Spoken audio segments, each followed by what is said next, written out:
I forgot. Oh shit. Oh shoot.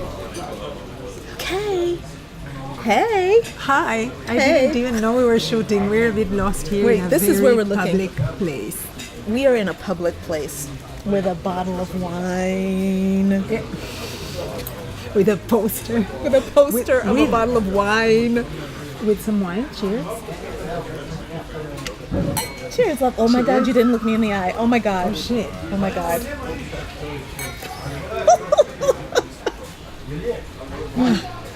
Although we occasionally do that, it is not part or original part of our culture. Yes. It is, yes, but I just love it, and plus I like looking people in the eye, and I love it when we do this. I don't know. Well, I have deficit of attention. We're in a very public place. We are drinking wine. My soup is here, and there are people around us. Yes, and I have soup too. weird. My soup is off screen. What's your soup? Veal with dumplings. All right, I'm having something. I'm a raw food vegan, and I'm having veal with dumpling soup. Yeah, we call those dumplings gnocchi. Gnocchi. But it's And because they don't have any filling, right? Like no dumplings. dumplings. In America, we don't make dumplings with filling. But dumplings are Chinese. Yeah, I know, but we do like chicken and dumplings, and they're like this. They're dough balls with chicken. Yeah. All right. So wait, hold on. We haven't introduced ourselves. So I'm Crystalline, I'm Sonia, sorry. and we are in Zagreb, Croatia, which is where we met. And we are having dinner, and we wanted to make a video and have dinner, have a little bit of vino, and talk about success and failure. And we've both been on the And run. eat, because this cannot get in between me and my food. I'm that kind of girl. I'm really Same sorry. here. So, Crystalline will do most Yum. of the talking today because I need to eat. I had a work lunch, and it was after a conference I did. The conference went for 1 hour and a half, and She's talking. and I'm was eating. Talking. Yeah, eat quickly, dude. I'm getting to this in 2 minutes, and then there was lunch, and there was lunch where evidently they liked me enough. Look at Okay, that. look, you do not have permission to. Yeah, especially, well, not around the technology. I already had an accident recently. Please, not with around it, the so, technology. Yeah. Success and failure, huh? Mm-hmm. All right. She did So that on today I failed to meet my own standards of what my conference should have been. But what I have learned is it was good enough. Wait a minute, hold on. So how did your conference go? It went well. I said everything that I wanted to say, but people are reluctant to participate. And I think there's a layer that's the fact I'm in Croatia and I'm speaking in English, which means people need to address me in English, and Yes. they get a bit self-conscious. And then I was talking about education in the Faculty of Engineering. It was fun, and people were awesome actually. But they're more used to a lecture. And then as I didn't have people who were speaking for lengths of time, I carried on. And when I looked at my watch, I was already over by 20 minutes from what I was hoping I would talk. I mean, I did not go over from what people were expecting, but anyway. Okay, But, okay. So first of all, I think that's great. If you went over and they were still there, I think it's wonderful. It speaks volumes about the event. And then we went for lunch. No, I think that's lovely, and I'm already involved in the next project. It really was. Let's talk about success and failure. It was successful by any measure, right? Mm-hmm. If people stayed on, if they invited me for lunch, if we're already working on something further together, all of that is great. It failed my expectations, and I think that this is a really important component of failure, or when we're thinking failure. In terms of our expectations are sometimes not realistic. So, I think since we're talking about success and failure, and also we're meeting for, the first time in a few days, this is my day and a catch up and success and failure. Yeah, I feel that. And okay, so yes to the expectations thing. Failure to me is having unrealistic expectations, and the failing is not in the outcome of the event, but rather in the expectation that really probably should not have been. Yeah, you're very right. Yeah. For me, that's where it comes in. Because when I have unrealistic expectations, even the process of putting together the event is flawed. It doesn't feel right. I'm not present. I feel broken, or just it feels like something's wrong. I'm anxious, but I'm living in the world of the unrealistic expectation. And to me, that's really important to not do. I don't really believe in failure. For me, failure it's not attached to an end product as much as it is attached to the experience that I'm having. The experience of getting there. It's like not getting, it's not being in Paris that is the success or the failure. It's the getting to Paris, where the experience of living in the moment is. Yeah, and I think that's what's tricky, because I really enjoyed the process of getting ready for this, and actually part of my talk was sharing that process. I'm talking to people who are very devoted to hard skills.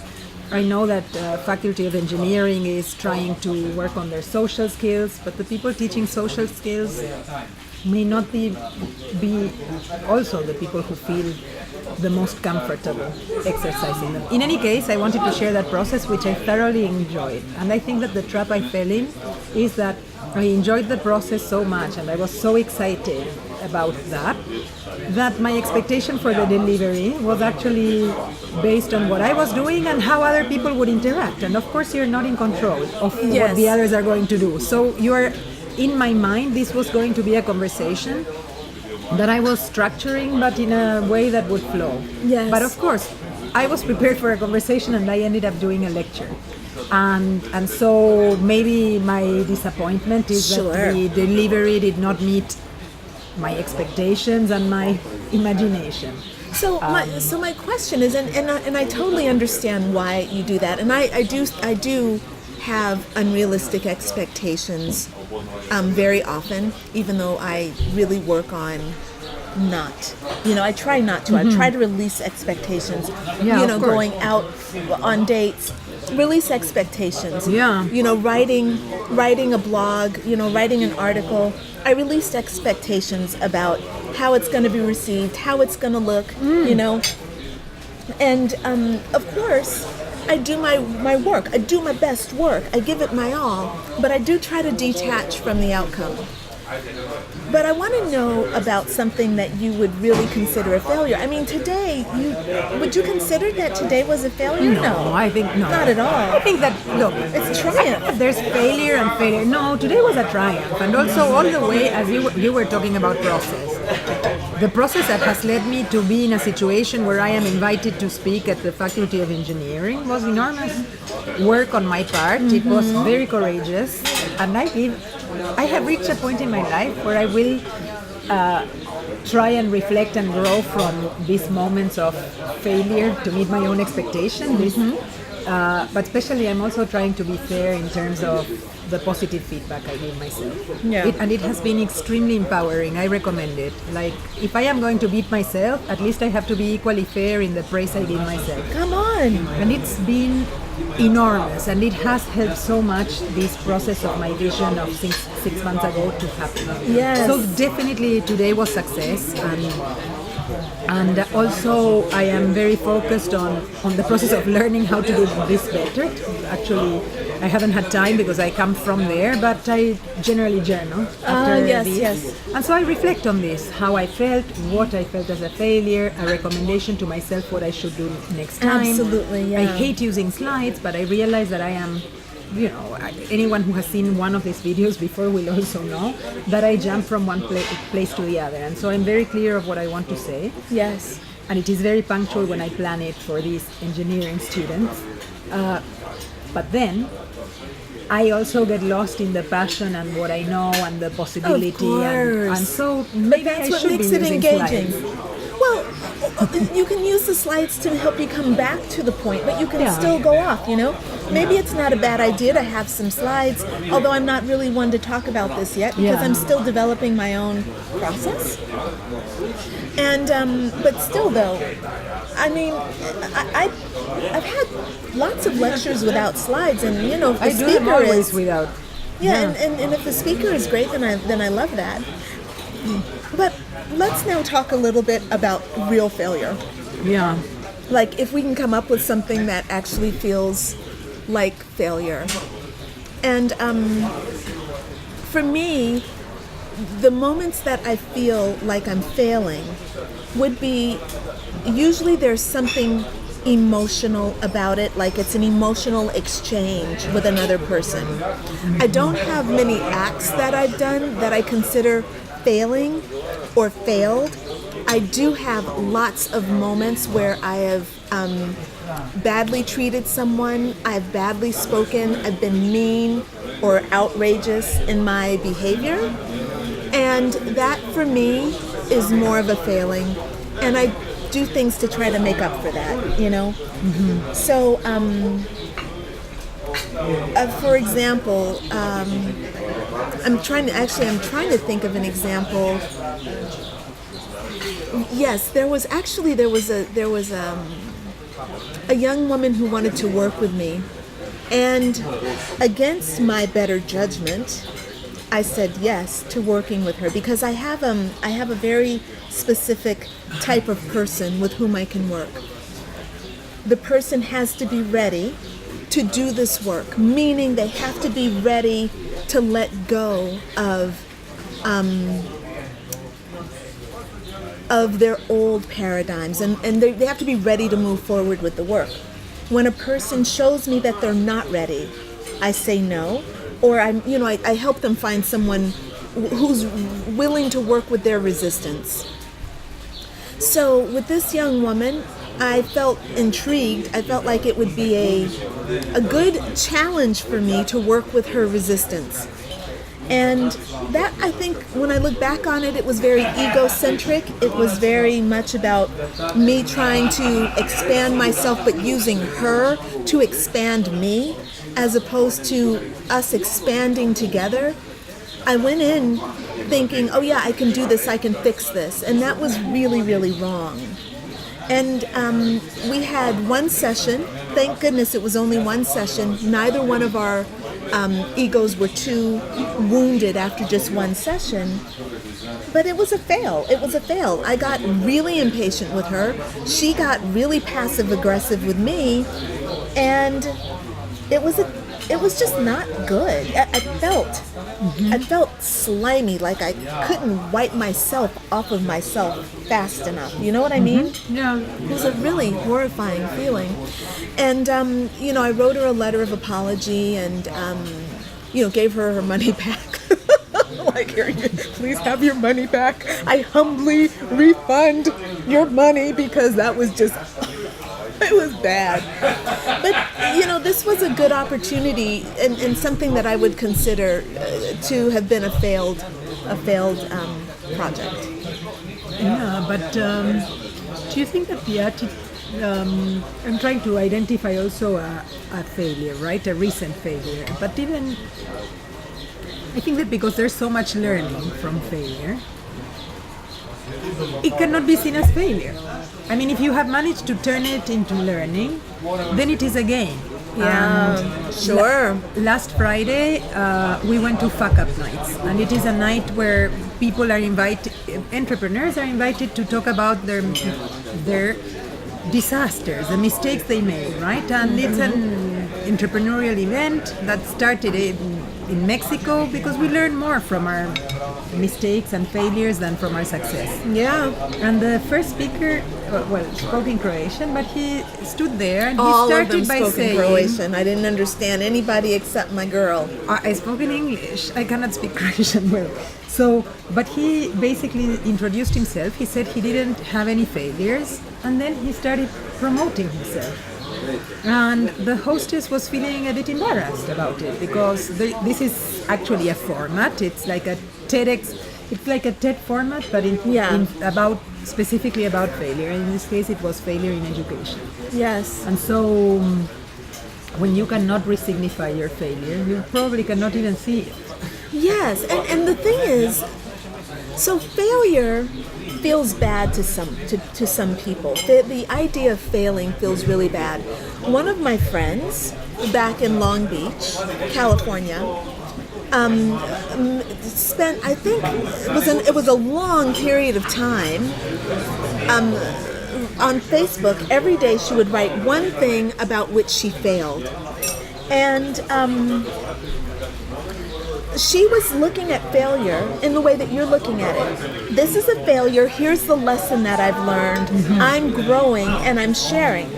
And the outlash against her on Facebook was really wild to me. I believe you. Yeah, people did not like to hear her. For one, because people want Facebook for what they want Facebook, right? And it's a mask of deeper emotions and the deeper human experience. No, but because of the mirror, you know? Yeah, failure, of course. When failure cannot be processed, I think it becomes shame. And people cannot tolerate that you will be not even self-deprecating, because I think that someone who's saying, hey, listen, this was a fuck up and this is how I grew from it, or the learning I had and I'm sharing it, to offer other people a shortcut, right? Mm-hmm. Mm-hmm. But there are people who feel that act is self-deprecating. And it Absolutely. reflects them their own shame. I am sure it has to do with their own shame, because even when I have made mistakes and failed, I've always had a great sense of humor about it, I would say. Yes, yes. Generally speaking, and sure. And humor saves you. But yes. It doesn't belittle the lesson, not belittle. Negate or Negate, minimize exactly. the lesson at all. No, it doesn't. It adds to it, makes it more, Yeah. It makes the pill go down a lot more easily. I think that it's when you own it, right? Absolutely. This idea of shame around failing, I think comes from when we're young. And I remember being really ashamed of failing, whether it was an outward thing, like at school, like in class, or whether it was, failing at a sport. And I think I made myself overly competitive so that I could make up for that potential. Like, I'm not going to fail, so I gotta compete. But I gotta you get in the realize game. that this is not natural. Yes, absolutely. That attitude to failure starts when you become aware of the others' look upon you. Yes, absolutely. Because before we are 5, before actually primary school, if you go into a kindergarten class and ask who is the prettiest girl in this class, every girl will raise their hand. It's beautiful. Mm-hmm. And if you ask the boys who is the strongest one in this class, every boy raises their hand. 1 year later, you go to the same group of kids after they've completed grade 1. Yes. And you ask who is the fastest or stronger, and they all point at one boy. Yes. Who is the prettiest? Everybody points at the same girl. Yes. And yes. that's Yes. then starts the burden of the label. Yes. And of the awareness of the good things that you can lose. Yeah. And you start being focused, and this is something that's reinforced by our education. So sorry that I am going a bit deeper into it, but it's one of my topics. We give more authority to that external look, and that external look ends up constructing our own narratives about ourselves in a much, much stronger way than our own voice, which is very, muffled by that external thing. And schools are, we are even marking kids. We are making them compete. Yes. Come on, you competed. You had plenty of opportunity to become competitive at school about whatever it is you were being competitive. In my case, I did the opposite, and this is the other thing that happens, is you just don't compete. Especially at something that you're not guaranteed to win. So you're saying try, that, because you'd better fail for not trying hard enough than for not being good enough. Yes. The kids who have the burden of being labeled very early on as talented and really brilliant, and they learn fast and they're social and they're popular, and there's a moment when all of that awareness of that external look happens. All of these jewels that get you the approval of your parents, of your teachers, are things that you can lose, or you feel you can lose them. Yes. If you try something that you're not brilliant at, and so you try it, and if you're not brilliant at it the first time, who is? You just don't try enough. Yeah. Okay. Let go. Yeah. So I agree with you in many ways. Although I'm not sure. I think that there are those that try, and that becomes their drive. It's a constant. Oh no! Of course, this is different character traits. There are people who are gritty. Yeah. Of course. Right. No. So I am just talking about one of the, collateral effect of raising kids. Even the good label is still a label. Yes. Okay. So sure. It creates a very fixed mindset. It prevents kids from taking risks. Not all of them. It has to do with your disposition. But this is statistics are very alarming about what I'm saying. Well, no, it makes it's really scientific. good. It's not my intuition. No. I'm not. I don't question it at all. I agree with you. Of course, there are kids.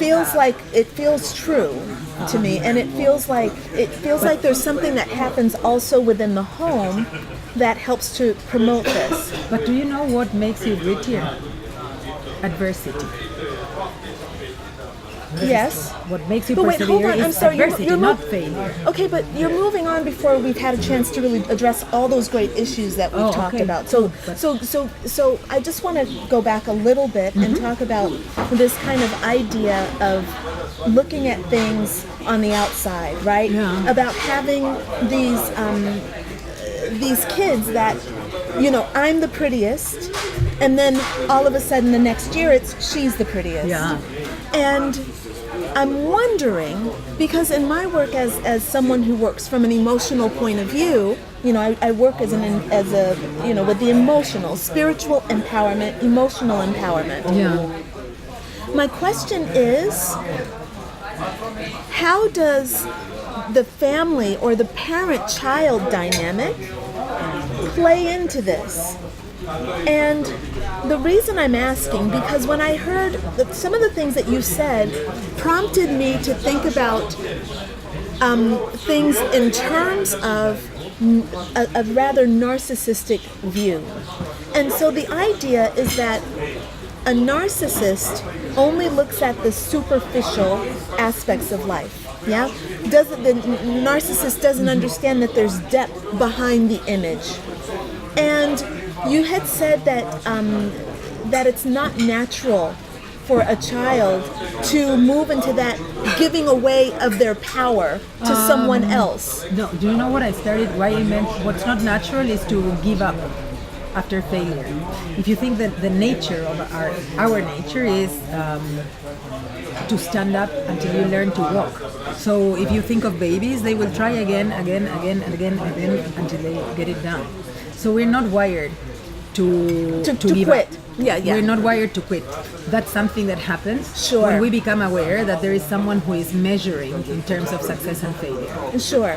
It is not seen as success or failure naturally. Yes. Kids are not thinking in those terms, and they are not giving up. If there's something they want to reach, it may take them one day, 15 or so you're weeks, saying that this idea of failure is implanted. It's learned. I think it's a construct. Absolutely. Yeah.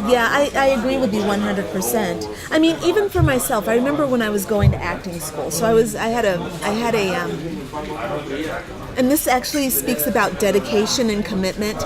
But I had this desire to be an actor when I was in my 20s, and I remember going to audition for a school in Hollywood, and the director of this school was willing to meet with me, and she said, "Hey, where do you want to be where do you see yourself in 5 years?" And I told her, I said, I see myself, with a big house and, car and whatever. I named off a bunch of material things. Wow, yeah. And she said, okay, that sounds really lovely. What you described sounds really lovely, and I cannot grant you admission to my school. And I said, oh, and she's like, yeah, you're not interested at all in the thing that we want, that we do, which is acting. You're interested in the trappings of success. You're interested in success. Mm-hmm. Yeah. And what I learned from that failure to get into that school, I failed to get into that school, but what I learned changed me 100%. I learned that commitment takes heart. And she went on and she told me, we want people who, if 10 years down the line, they've never gotten an acting job, they've never landed that audition, they still want to be acting. Yeah. They don't care about success. They don't care about a car. They don't care about a house. They don't care about anything but the theater and showing up every day to theater, to do this work. Apart from their job, because normally they need to have a No, not even their job. Their job never takes priority over their art, over their craft. And that's when I realized that, number one, I'm not committed. So one of my failings would be an inability to commit. It's something that I've worked on, and now I actually know how to commit, but it was not something that I had for the first 46 years of my life. Commitment now is new for me. Wow. Mm-hmm. Mm-hmm. Yeah. That's really interesting. Yeah, it's really interesting. It's really interesting to find yourself, shut out of something because, one of your character traits is, one of your real personality traits is, not okay. It felt like failure at that time, for sure. Oh, yeah. Come on. And, it's a wake. It's good that it becomes a wake-up call. There are many people who, until confronted to the same situation, they blame external factors. You owned up to it. Mm-hmm. However long it took you owned up and learned about yourself. But there are many people who reject this and resist it so much that they're like, oh, this woman and school are crazy. Often they start bad talking. Right, the school. sure. Mm-hmm. Bad talking? Am I losing all my English or just some? Anyway, you know what I mean. And, I know what you mean. And you haven't had enough wine. You need to down some more wine. That'll help your bad talking. So it's great that you could own up. There are people who are even cockier. They will resist with even more force the bigger the failure. They resist connecting with their process, yes. But when I am trying to think of my big failures, I actually they are my big epiphanies. And that's why I'm telling you, it's not that I don't have failures. I fucked up so many times, but in a way, the realization of that led to transformation and growth. Absolutely. That I identify with my biggest leaps, and so Yeah. Welcome, failure. For me, the big failures are like divorce. That's a big failure. Weight gain is actually a really big failure. Yeah, I feel that too. Weight gain is a big failure. I used to see injury with running.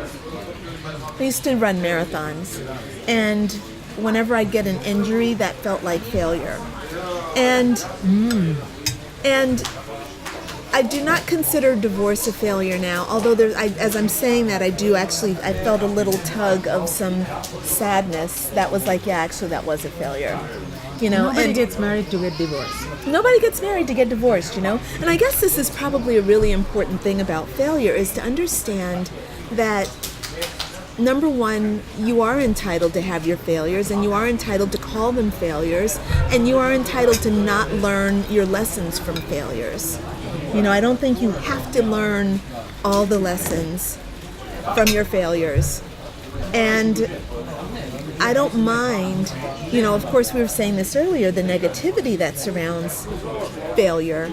I don't see it as a negative. Even when you're calling it a failure and not learning your lessons, it's still it's still your experience, and you're entitled to that experience. Yeah. No, I think that we need to welcome mistakes. And actually, what we know is that mistakes are or the willingness to make a mistake, being open to the possibility of making a mistake or failing, is what allows creativity to happen. Come on, it's beautiful. It's and so and beautifully we know said. it. So it is better for us and our growth and our learning and everything to actually take the risk, not take unmeasured risk, but really get out of the comfort zone. And my process is normally, I think, what's the worst that can happen, right? When I go through that process, what's the worst that can happen, and you realize that it's not that bad. Like I don't have nuclear nukes or whatever. It's generally it's often ego. It's 100% ego. Okay, great. I didn't want to affirm that, but yeah, it is.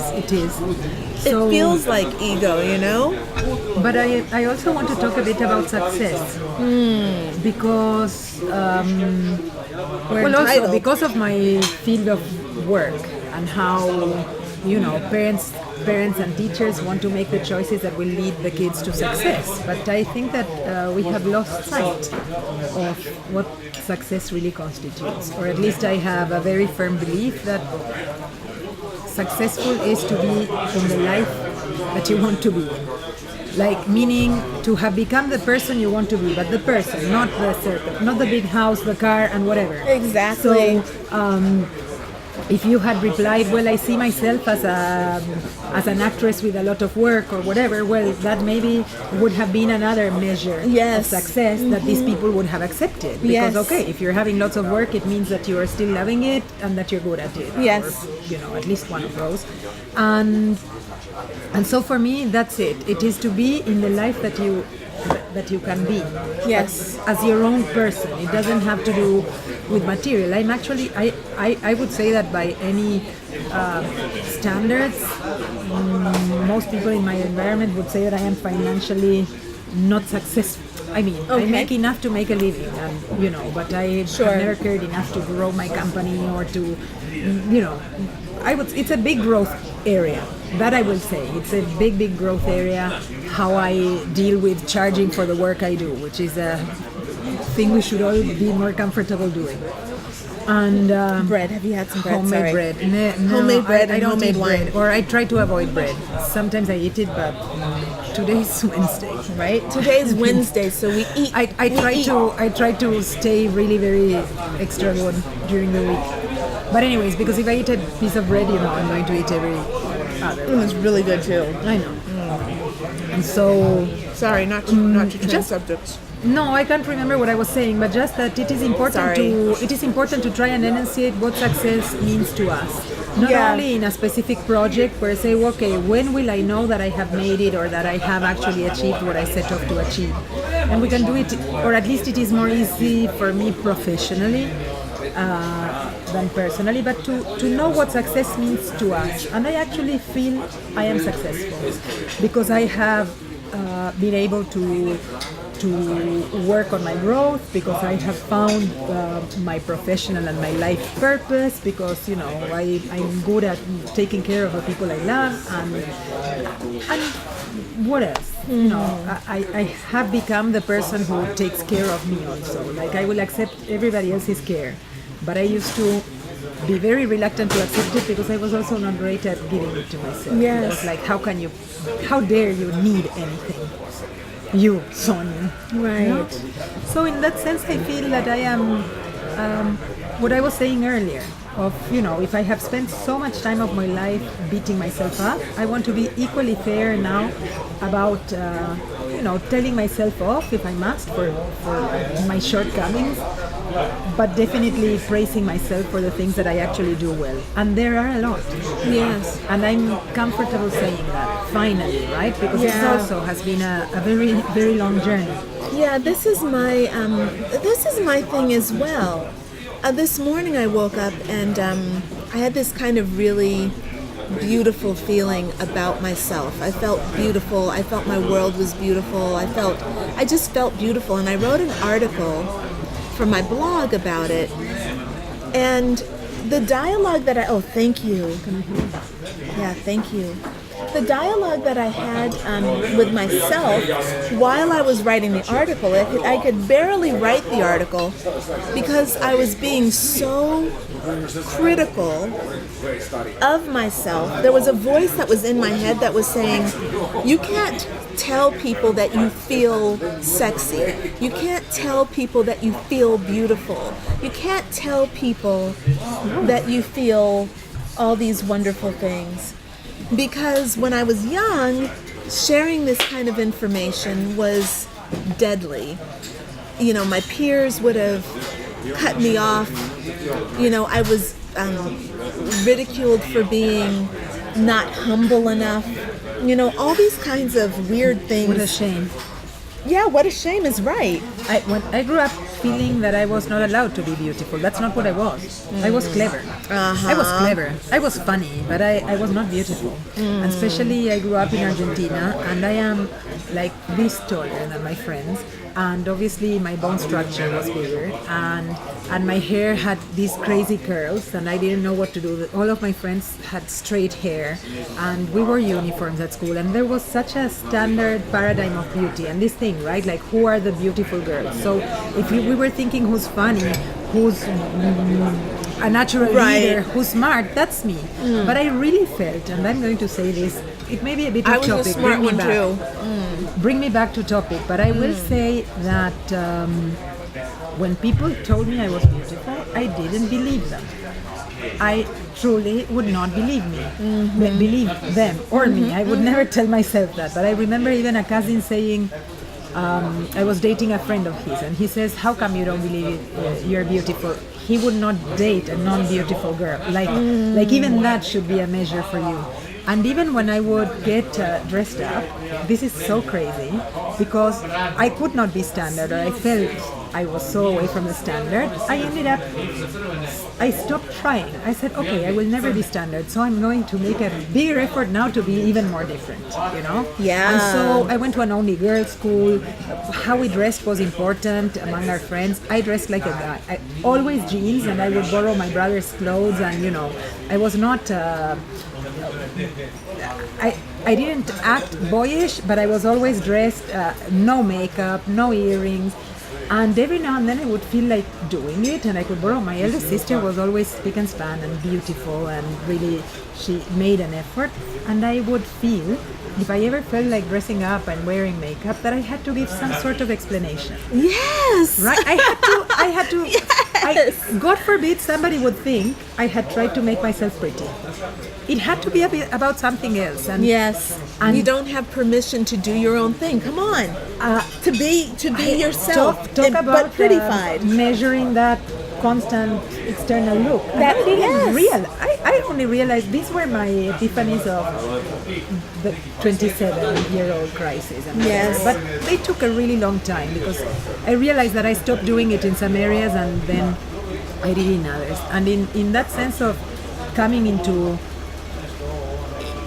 I don't know if into my own beauty, but into feeling comfortable, you know, dressing up and being girly and wearing jewelry, I was already living in China. I was 30 years old when I started doing that. Nobody knew me in China, so who knew that I didn't wear... Yeah, then you could do it then. That I didn't wear makeup, permission. that I could wear something else other than jeans and heels and you know, be... And so that's when I started giving myself permission. I love it. Yeah. I totally understand about having to leave your hometown in order to express your new self. Yeah. You know? Or because even discover it in my case. Not only express it, but discover it. I was not in touch with...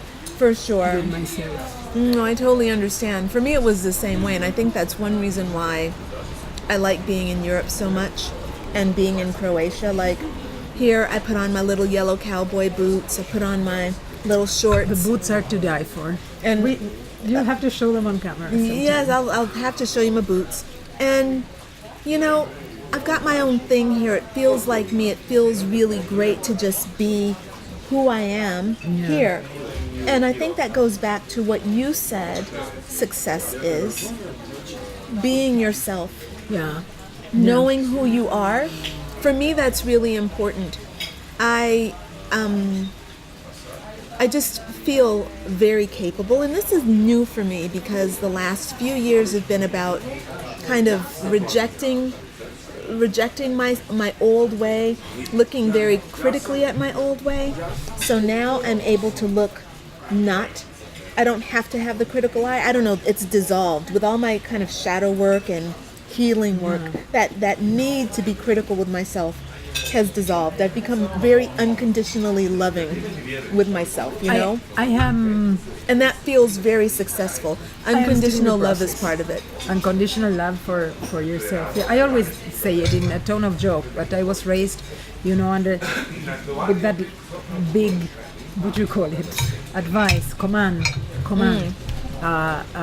Love others like you love yourself. And I'm like, that's super easy. I love others more than I love myself. The struggle was always to love myself. And it was it was made very evident in my informatherapia session.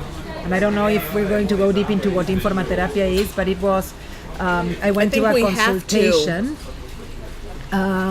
You can explain. I think that you explain more nicely what it is that we did. Do you want to explain first? No, you tell first. So, I'll explain anyways, later. I went for something that I thought would be biometrics, that only would measure my biorhythm or whatever. But all of this started with a consultation. Of course, this person saying, "What brings you here, and what change are you trying to make in your life?" And I'm like, "Oh, okay. Is this what we're doing? Okay, so let me make myself comfortable." And we start talking, and we talk for an hour and a half or more. This guy never does consultations that long because the reading is long in itself. And but we started talking about what I do for work, and then we started talking about me and how I feel about myself, and these things I beat myself about and such. And he says, "I never give people advice, but I need to give you advice." And he said, "You need to go back home and look at yourself look in your eyes in the mirror until you fall in love with yourself." He said, the look that you have for the world is so full of love and accepting, and you cannot direct that same look towards yourself." And amazing advice from an amazing man. Incredible. And you know how you have been saying that when you see beauty out, you just need to acknowledge that that beauty is in. Yep. And I think that's the process that has empowered me. Yes. In my life in Croatia, which is like a spiritual retreat. It's not I work a lot, but when you travel, there's evidently like your life rhythm is different and slow paced, and I don't listen to the news here. I don't understand the language enough to understand the politics or get upset, and so that frees a lot of the energy, and so that this has been my latest growth. Yeah, it's interesting that you talk about that you mentioned Sasha and informatherapia. It's interesting for two reasons. Because I went to see the same healer or therapist that Sonia is talking about. She told me about him. And when she told me about his process, I was really intrigued. I didn't know anything about the process.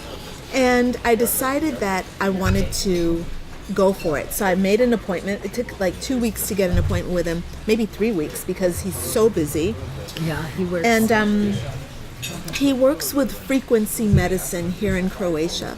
So he has this machine that measures your organs and gives you all sorts of insights about what's going on with with the energetic level of your different organs. It reads the vibrations. It reads the vibrations in the organs. Each tissue has a specific frequency, and so it is an understanding that sickness or a symptom is like a glitch in the way your organism is communicating, which is due to virus, bacteria, or disease or sickness, whatever. I had parasites in my ear. Right. I shouldn't say that in public. Not while we're eating. So I went to see Sasha and had a really positive experience. I was there for like 2 hours while he was doing the consultation, and he's really thorough, and the man just delivers, deep wisdom. his work, he always says, my work is really on your physical body, but your physical body is not where it starts. It starts on the inside. So I can give you all the medicine in the world and give you all the frequency in the world, but if you're not going to maintain that frequency by maintaining a high emotional state, by eating good food, by treating yourself with love, by treating yourself with respect and taking care of yourself on an energetic level, then all this medicine that I give you is no good. So that dialogue really helped me to turn things around. Yeah. And to find, an even deeper sense of self-love. I've been doing shadow work myself personally for a couple of years. You've been very committed since I met you to this whole process. Well, and it's just working with him has helped me take it to another level, do more light work for myself. And he told me I went a whole year before you came, so it's been a while. A year ago before I came, okay. Yeah. And about a year ago, maybe not even, but last summer. And when he asked this question, what is the change you're trying to make in your life, he again referred to that physical. He said, my job is to make sure that you identify that change, and that your body will accompany you on that change. It says sometimes you set an intention and then you cannot keep up. Your body will not allow you to keep up, and that's how your changes, how you flow back into that conformity or the place where you were before or whatever, right? Like you feel it reinforces that false belief that you cannot do it. But I really treasure that, especially the first consultation. And may I tell you that when we had to do the reading, I broke the computer. I'm not surprised. And he said it happened only twice in all the time he's been doing it. And he says, look, this is something, I have to fix it, but it will not be fixed super quickly. Like I crashed the system, and it's something about it makes sense because of the energy that at that moment, after an hour and a half talking with him, and he was so generous. And we talked a lot about work because it related with him, but also because of his wife's work. And then I ended up meeting her also. Yes, lovely. Later, I don't know. That's something. If anybody comes to Croatia, if I had to add a bit in Atlas Obscura, I don't know if you use that website. It's a website for travelers who like to stay off the beaten track, for our nomads, Atlas Obscura, and it tells you the non-typical places that you should visit. Yes, here. Is he there? And, no, but I say that we should put him there.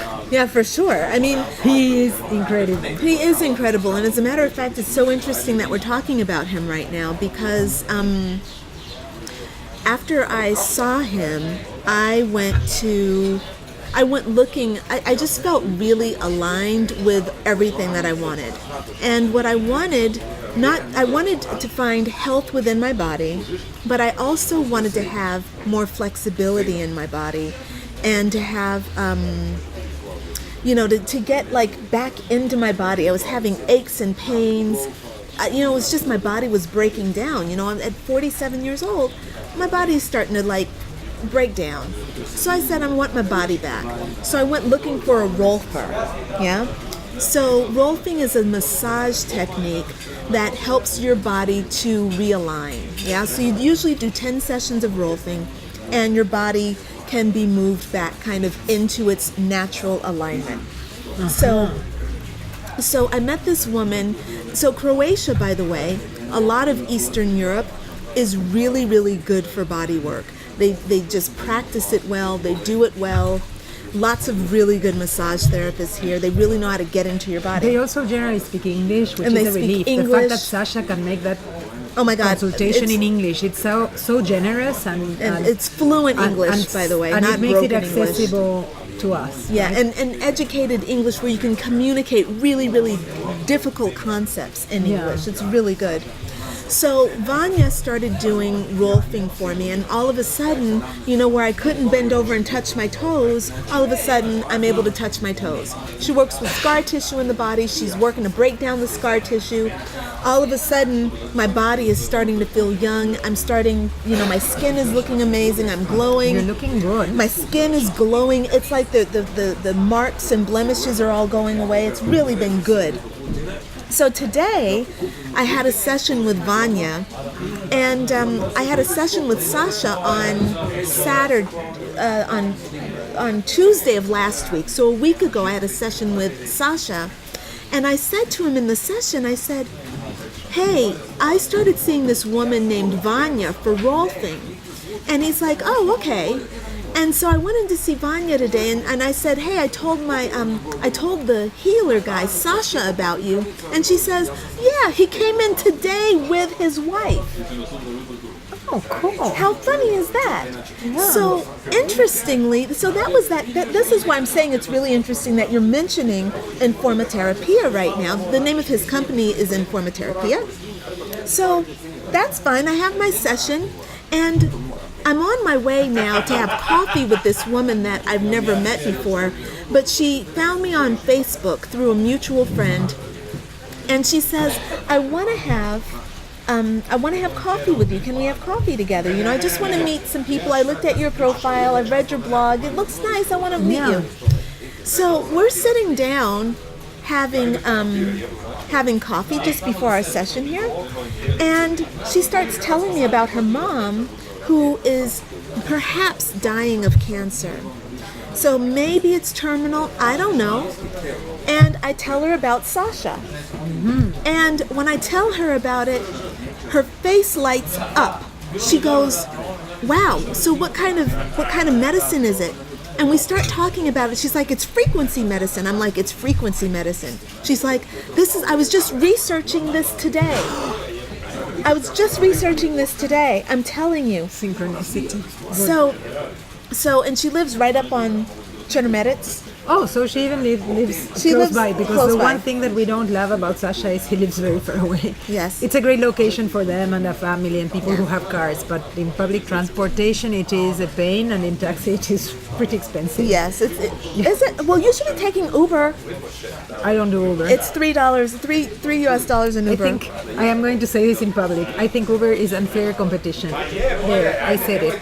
Taxi drivers in Zagreb have to take at least 2 breathalyzers every day. They have to wash their car every day, and they are cheap enough. So really, are they cheap? You just said it was expensive. Here, no, but going to Sasha's, I mean. Going to Sasha's is like going halfway to the airport, just in another direction. It's far from me. Mm-hmm. So if I took a taxi, it would be 70 kuna. 70 kuna is 10 euro. It's not something that's going to...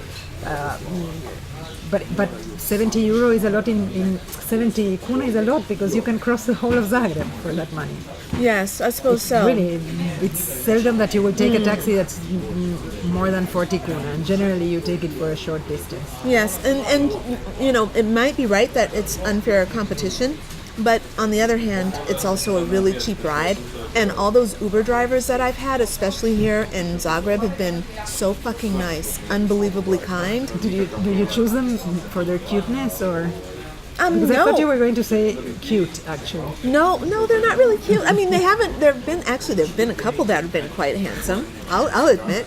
My cousin, who's a girl, is an Uber driver during the winter here in Zagreb. Mm-hmm. She works seasonally, so in the summer she does what she does in the coast, and then in the winter she wanted some income and she became an Uber driver. By the way, this soup is so damn good. I've been eating on this soup for the last hour. A while, and mine is awesome. So mine damn is good. Zagorska. It's a thick soup. It is a bit greasy, but that's fine because I was very hungry, and it has mushrooms and carrots and I don't know. Is there meat in there? I think there should be. I don't know if in this. Yes, there is, clearly. It's cold by now. Like, my soup is really cold. But it's a thin good. soup. It's a thin soup. Right? It's thin, clear soup with what they call gnocchi, and what I call dumplings, and little bits of veal. Really, really delicious. Kind of on the salty side and lots of flavor. And can I have a little bit of wine, please, darling? Yes, I didn't want to interrupt you before, but yes. Thank you. Of course you did. And we're having our soup with some white wine. And actually, we got a half a liter. Wait. Yeah, I love these things in which they serve the wine. Right? It's a half homemade liter wine, so see, it's the only place where we half a are liter. is very close. It's my neighborhood place, right? Yeah. It's in the same block than my house. And it's a very homemade. When you come, you order your soup and they just need to reheat it. It's really fresh. It's been made today, but you wait for your food 5 minutes. If you order something of the daily offer. Yeah, really yummy. They do traditional Croatian dishes and they serve you homemade wine in these adorable. And this wine is actually really good. I found that the wine. I was gonna say I found that the wine in Croatia, in Zagreb, has been a little on the sweet side, but this is a lovely dry white wine. And There's a fly in my wine, sorry. she just picked it out with her pinky and then ate it. Didn't want to miss that opportunity for protein. I didn't pick it up. There it is. Here we go. Sorry. There we go. Very good. And I'm That was enjoying it with successful. lots of homemade white bread. The bread is white, it's homemade, and it's delicious. This is my third piece. I hope this is only my third piece. Has anybody been counting how much bread I've been eating? We can review. It's on camera. Oh no! Don't tell me. Don't remind me. But it's really good. I've been dipping it in this sauce in this soup, and I'm very happy. I would love to have to finish my dish if it were warm. It's not good. It's not good enough for me to tell them, please would you reheat it, and they would, mind you. Like this is Croatia, and this is my neighborhood place. So in winter, if I'm coming back home from the office and I know I'm very hungry and that I am liable So sweet. to eat something crap because I am so hungry that I will not cook, I stop here. I order soup. It is ready, so they serve it to me. They give it to me in a jar, like in a clean, reused jar. That's really nice. And sometimes they put a loaf of this bread inside. So I've had my to tell them God. not to give me bread because I take it home and it is warm and crispy and I eat it. And so There would be no way I would not eat this bread if it no, were it's in my impossible house. to have it in your house and not And eat their it. bread It is the really best, good. Best bread ever. Really, really good. Yeah. So this is my neighborhood place. If I'm alone and I don't have food in the house, I can pick up food here. And there's always one of my favorite dishes. I have my favorite Croatian dishes for the summer, for the winter, and I'm there. So I want to, before we start signing off, I want to let you guys know that in September, Sonia and I are going to be going to Spain, and we'd love it if you would come with us. We're doing a retreat there in a beautiful, beautiful mountaintop getaway. The city is Farera. It's not a city, it's a village. It's literally, there are 12 families that live in this village, and it's in the middle of the Spanish Pyrenees, and it's just miles and miles of green trees and grasses and rolling hills and just big deer and flowers and lakes and valleys and just beauty. And it's going to be us, and we're going to be talking about life purpose and your story. So we'll be putting up details and sharing that with you. But I just want to drop a little note in your ear to kind of start. Nobody can go to Spain overnight, so it requires some organizing. We could. Actually, we could. We could go to Spain overnight. You could go to Spain overnight, but we're just dropping it right now so you can start planning so that you can maybe come with us and we'll make it worth your while. It's going to be really a transformative retreat and about getting you really in a place of power within yourself. And I think that tonight we discovered that failure is your option. It's your right. You know, you get to own your failure. And your success, I think that we've kind of discovered that success is that love that you have within, that feeling that you have within. But maybe we didn't explore success enough. What do you think? I don't know. I think that we can follow up, but I do. We can follow up on another But video. I do think I do a workshop for parents in China. I mean, talk about a place where people are really focused on their kids' success, and it's called Educating for Real Success. So I do start by defining success because I think that it is. How do you often- define it? Well, to me, success is being in the life that you want to live. Is that what you tell the kids? No. The workshop is parents? for parents.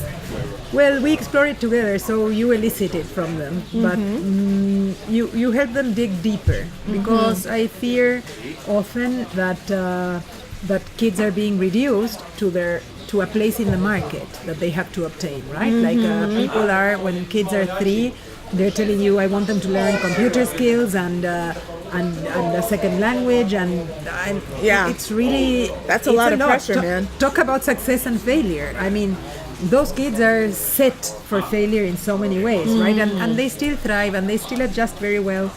But it is a great thing in China, as people are seeking to reflect on how they are parenting. Mind you, this is a very traditional place. Nobody was thinking about it before. They were just doing it the way it has always been done.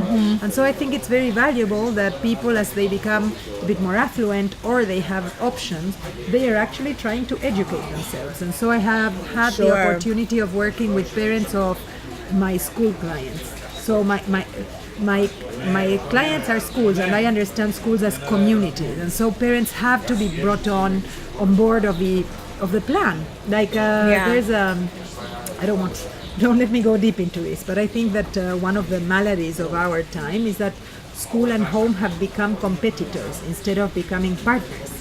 And there's I could talk for 3 hours, but this is not a conference, I'm not going to.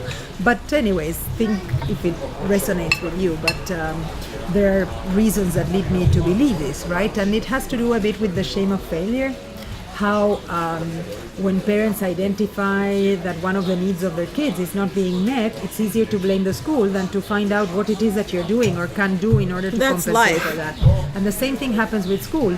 When they are failing, right? They are shaming others. It is much easier. This is, I think, a rule of life. It is much easier to see everybody else's virtues and shortcomings, not only the negative, but highlighted and with perspective, than to self-assess. And so when I have the opportunity of working with schools, I go into a 360 community, and the parents are brought on board in a way that they can be educated to support the educational plan that the school is proposing. And so this understanding of success,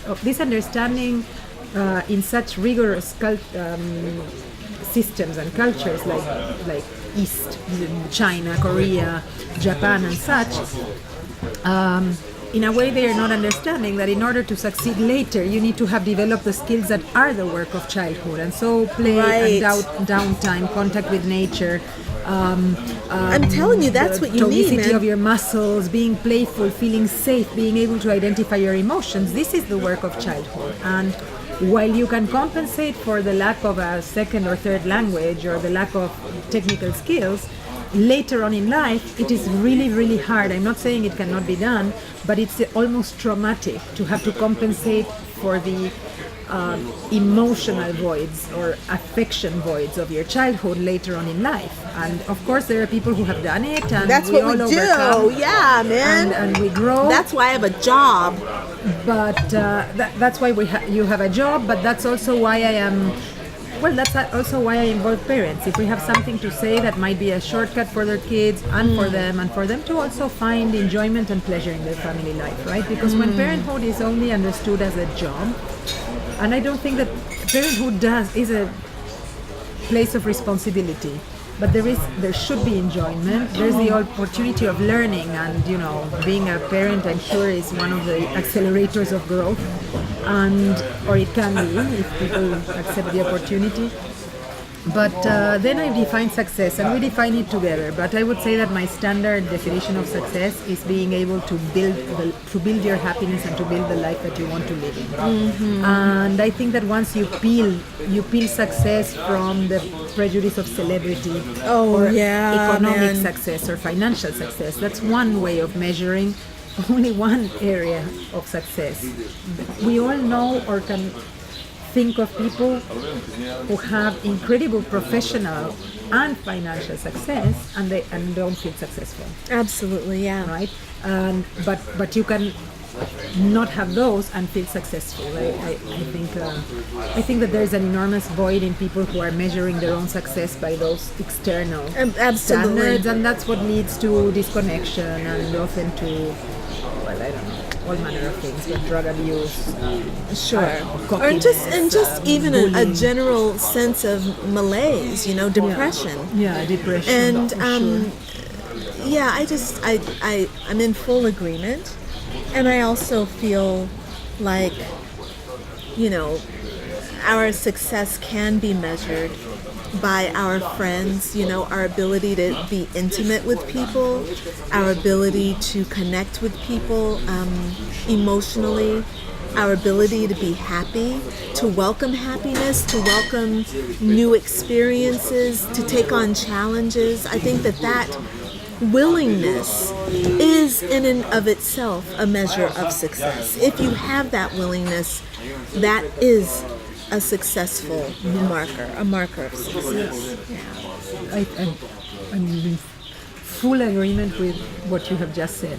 Excellent. But I definitely think that it's also interesting to explore your each individual personal take on success, because at different moments success may mean different things, because we also need to know what our success translates into. It is a specific growth that we are planning, or it is a completion of a specific project we're working on. Yeah. But because we are in a nomadic community also, and I'm sure this has happened to you, where you meet people who are still in corporate, who are in corporate life, or they are office bound or geography bound, and they're like, oh, I want your life. And I'm like, oh, you can have my life. You just need to be willing to make sacrifices. Dude, I live off a suitcase, or I have given away all my material possessions. I don't have furniture. I no longer have 36 pairs of shoes or 11 handbags. Even now that I am more established here, I am accumulating a bit more, which is also something that I'm there's not nothing wrong with super that. proud. Yeah, but it's not wrong, but I'm not super proud of it. I'm like, I want to stick to, I only need 3 Well, handbags. it's not the thing that, but see, I don't know why I think it should just allow yourself to unfold as you are. Yeah. What's wrong with having 11 handbags, and when you're done, you let them go. You're not attached to those 11 handbags. They're not defining you. Yeah, I know, You're not but, using them as the measure of your success. But one of my it's not at all. No, not at all. And I wouldn't mind having them. But the truth is that my goal is to. Can I try noticed some that of your I, soup? of course, I noticed that I noticed that I use half the things that I own. This is so good. I know. You're the one who didn't order it. When did I ever order something bad? I don't know. I'm not in the habit. This is awesome. So It's got a smoky flavor to it. yeah, I think it's very, it's very rich. I'm going to go dancing, by the way, for 2 hours right now. I'm going to ecstatic dance. I'm going to a meeting. People, welcome to my life. So people say, hey, I want your life. What they don't realize is that they could have this life if they're willing to cut down on cost, or to let go of the safety of having a flat, or to, come to terms with the fact that it is not practical to be a nomad if you need 18 suitcases to, carry your possessions. But if you reduce, the truth is that even when I was living off a suitcase and without the flat, I swear I had more things in that suitcase that I was actually using. Right? And so it's not that I mind having 11 handbags, it's that it burdens me. I'm committing to minimizing and decluttering, and I think it is so incredible how quickly we can build clutter, because I had 1 suitcase and a half a year ago, and I've been in my flat since September, and I think, I don't know. She got at least 6 And I don't suitcases even- worth of shit right now.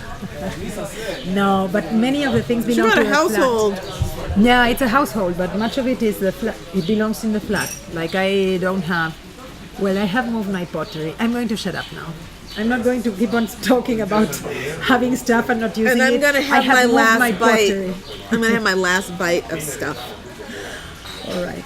And yeah, we can keep on talking about success if it is necessary. I think that there's food for thought. Definitely. Food for tummy and food for thought. Yeah, and we love this place. Good. So thanks for joining us. We'll be back next week with more of the same stuff. Whatever. Us hanging out. Whatever we can deliver next week. Whatever Yeah. we come up with next week. And so, cheers. Cheers, babe. This was fun. Cheers. Cheers to you. Cheers to you. Cheers. And bye for now. Bisous.